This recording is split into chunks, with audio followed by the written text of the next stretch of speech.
Dewan Pimpinan Wilayah Partai Keadilan Sejahtera Provinsi Aceh memecat Sofian, anggota DPRK Kabupaten Aceh Tamiang terpilih pada Pileg Februari 2024 lalu.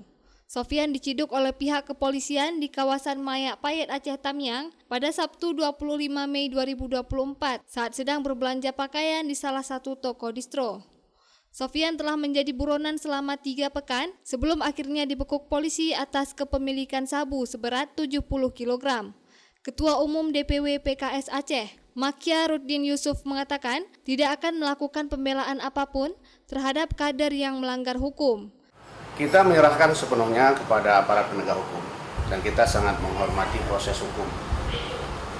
Dan kita tidak mentolerir karena PKS selalu terdepan dalam memberantas bahaya narkoba. PKS selalu terdepan dalam memberantas bahaya narkoba. Maka kalau ada oknum anggota PKS yang bermain-main dengan urusan-urusan barang haram ini, maka kita akan tindak sekeras-kerasnya.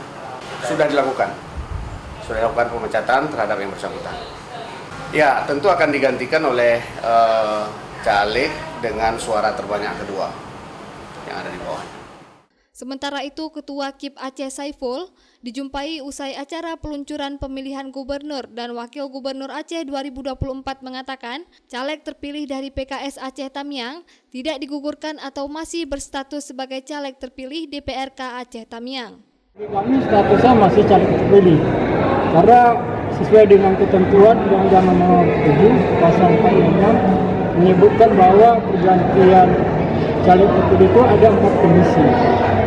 Pertama, meninggal dunia, mengundurkan diri, tidak memenuhi syarat sebagai calon, dan dinyatakan bersalah berdasarkan putusan pengadilan.